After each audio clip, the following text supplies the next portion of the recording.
নমস্কার বন্ধুরা, welcome back to সুষমাস world. আমার চ্যানেলে আপনাদের সবাইকে আরও একবার স্বাগত। তো আজকে আবার একটা আমি নতুন ভিডিও নিয়ে চলে এসেছি, নতুন রেসিপি নিয়ে চলে এসেছি। আজকে আমি বানাবো বিহারের চম্পারণ জেলার খুব প্রখ্যাত একটি রেসিপি, হান্ডি চিকেন। তো চলুন বানিয়ে নেওয়া যাক। তো হান্ডি চিকেন বানানোর জন্য আমি যা যা উপকরণ নিয়ে নিয়েছি সেগুলো আপনাদেরকে অলরেডি দেখিয়ে দিয়েছি। এরপর আমি এখানে একটা কড়াই গরম করে কিছু শুকনো মশলা ভেজে নেব। জিরে, ধনে, এরপর দিয়ে দিচ্ছি গোলমরিচ, দিয়ে দেবো দুটো লং আর একটু দারচিনি।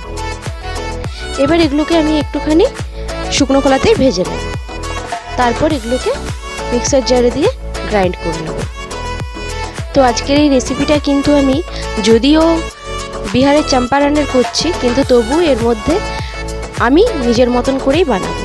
তাই পুরোপুরি ভিডিওটা অবশ্যই না দেখলে বুঝতে পারবে না যে আমি কিভাবে নিজের মতন করে বানাচ্ছি। তার জন্য পুরো ভিডিওটাই কিন্তু তোমাদের দেখতে হবে। একটা কড়াইয়ে এবার আমি তেল গরম করে নিয়েছি। তেলটা আমি একটু বেশি করেই নেব। তেলটা গরম হয়ে গেছে। এরপরে আমি এখানে নিয়ে নিয়েছি 500 গ্রাম চিকেন। চিকেনটাকে এবার আমি ম্যারিনেট করব। ম্যারিনেট করার জন্য সবার প্রথমে এখানে কুচনো পেঁয়াজগুলো দিয়ে দিলাম।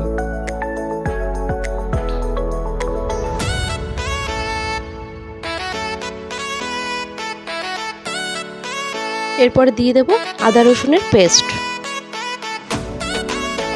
এগুলোর পরিমাণ আমি বলছি না, পরিমাণগুলো তোমরা তোমাদের মতন করেই নেবে। এরপরে আমি হলুদ দিয়ে দিলাম স্বাদ মতো নুন। তো হলুদটা এখানে আমার একটু কম মনে হচ্ছে, তাই আমি আরও একটু হলুদ দিলাম। দিয়ে দিলাম যে মশলাটা আমি ভাজা গুঁড়ো করে রেখেছিলাম। দিয়ে দিলাম গরম তেলটা। এখানে কিন্তু তেলটা আমি পুরোটা দেব না, অর্ধেকটা পরিমাণে দেব। বাকি তেলটা আমি ইউজ করব কখন সেটাও দেখতে পাবে। দিয়ে দিলাম কাশ্মীরি লঙ্কার গুঁড়ো, অবশ্যই কালারের জন্য। এখানে আবারও একটু হলুদ দিতে হলো আমাকে, কারণ হলুদের আন্দাজটা একেবারেই আমি পাইনি। তাই দিয়ে দিলাম ধনে জিরের গুঁড়ো। আর এখানে কিন্তু আমি একটুখানি চিনিও অ্যাড করেছি, 1 চামচ মতো, যেটা আমি দেখাতে পারিনি। চিনিটাও কিন্তু আমি নিজের জন্যই দিয়েছি। এটাও কিন্তু হান্ডি চিকেনে লাগে না, পুরোপুরি অপশনাল। এবার সবগুলোকে ভালো করে ম্যারিনেট করে মাখিয়ে নেব। তো মাংসটা ম্যারিনেট করে কিন্তু আমি রাখবো না, রাখার প্রয়োজনও নেই। কিন্তু যদি আমি এখানে চিকেনের জায়গায় মাটন রান্না করতাম তাহলে অবশ্যই আমাকে 1 ঘন্টার মতন ম্যারিনেট করে রাখতে হতো। যেহেতু আমি চিকেন নিচ্ছি তাই ম্যারিনেট করে রাখার কোনো প্রয়োজন নেই। এবারে যে বাকি তেলটা ছিল সেই তেলটা দিয়ে দিলাম। দিয়ে ভালো করে হাঁড়ির গায়ের মধ্যে আমি তেলটাকে লাগিয়ে নেব।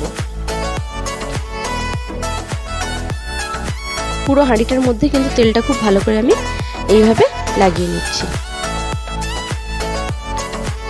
এরপরে আমি ম্যারিনেট করে রাখা মাংসটা এর মধ্যে দিয়ে দেব।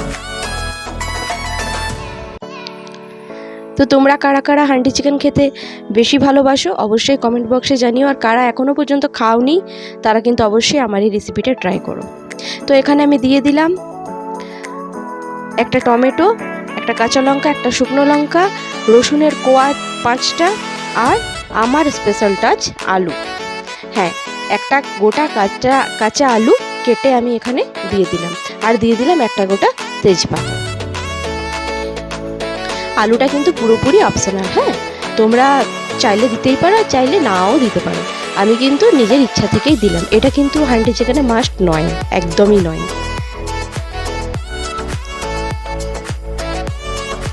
এবার আমি আটা একটুখানি মেখে রেখেছিলাম, সেই আটাটাকে ভালো করে দিয়ে মুখটাকে বন্ধ করে দেবো হাঁড়ির।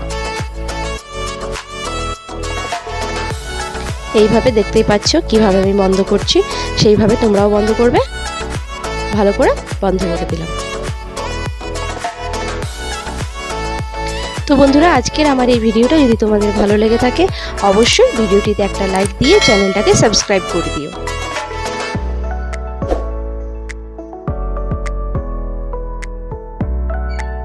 তো এবার এটাকে আমি গ্যাসের ফ্লেমে বসিয়ে দিলাম। আর গ্যাসের ফ্লেমে বসানোর সময় অবশ্যই কিন্তু এটা খেয়াল রাখতেই হবে গ্যাসের ফ্লেমটা যেন একেবারে লো থাকে। আমি কিন্তু গ্যাসের ছোট আঁচটার মধ্যে বসিয়েছি আর গ্যাসের ফ্লেমটাকে একেবারে সিমে রেখেছি। যদি বেশি বাড়িয়ে রাখো তাহলে কিন্তু খুব তাড়াতাড়ি চিকেনটা পুড়ে যাবে আর রান্নাটাও হবে না। তো সেই জন্য দেখতেই পাচ্ছি আমি একদম সিমে রেখেছি। চলে এলাম রান্না নিয়ে। এখন কিন্তু আমার চিকেনটা পুরোপুরি রেডি হয়ে গেছে আর আমি এটাকে 30 মিনিট গ্যাসে রান্না করেছি। তার মধ্যে একবার আমি এটাকে নাড়িয়ে দিয়েছিলাম খুব ভালোভাবে, হাঁড়িটা সমেত, হাঁড়িটা ধরেই, এটাকে খোলার প্রয়োজন নেই। তো দেখো রান্নাটা কিন্তু হয়ে গেছে। আর হ্যাঁ, আরেকটা কথা, 30 মিনিট রান্না করার পর আমি কিন্তু 10 থেকে 15 মিনিট এটাকে গরম অবস্থাতেই রেখে দিয়েছিলাম। তারপরে আমি ঢাকাটা খুলছি, মানে টোটাল আমার 45 মিনিট সময় লেগেছে। 45 মিনিট পর আমি কিন্তু ঢাকাটা খুললাম। তো দেখতেই পাচ্ছ চিকেনটা কীরকম রান্না হয়েছে, খুব ভালো মতো সেদ্ধও হয়ে গেছে।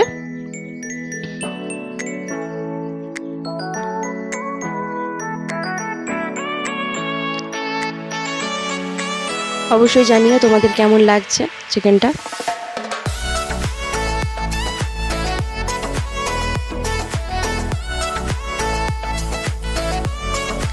তো এবার এটাকে আমি একটা পাত্রের মধ্যে ঢেলে নেব।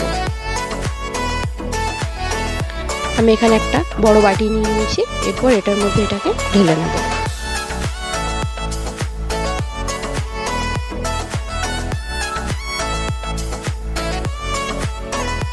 চিকেনটা বাটিতে ঢালার সাথে সাথে কিন্তু একটা খুব সুন্দর গন্ধ বেরোচ্ছে, সেটা হচ্ছে ভাজা গুঁড়ো মশলাটার জন্য ভীষণ সুন্দর গন্ধ বের হচ্ছে। তো বন্ধুরা, আমার এই রেসিপিটা কিন্তু অবশ্যই তোমরা একবার ট্রাই করো। আমি এটা নিজের মতন করে করেছি, এখানে আলুটা পুরোপুরি অপশনাল।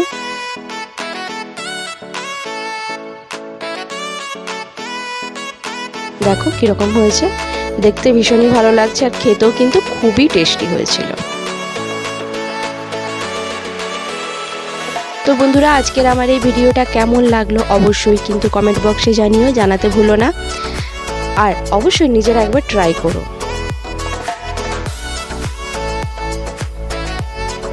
আশা করছি আজকের আমার এই চম্পারনের হান্ডি চিকেন রান্নাটা তোমাদের ভালো লেগেছে। ভালো লাগলে অবশ্যই কমেন্টে জানিও। আর যারা চ্যানেলে নতুন এসছো, আবারও বলছি চ্যানেলটাকে অবশ্যই সাবস্ক্রাইব করে দিও আর ভিডিওটাই লাইক করে দিও। তো বন্ধুরা, আজকের মতন এখানেই টাটা। ফিরে আসবো আবার নতুন কোনো রেসিপি নিয়ে, আবার নতুন কোনো ভিডিও নিয়ে। ততক্ষণের জন্য সবাই ভালো থেকো। ধন্যবাদ সবাইকে।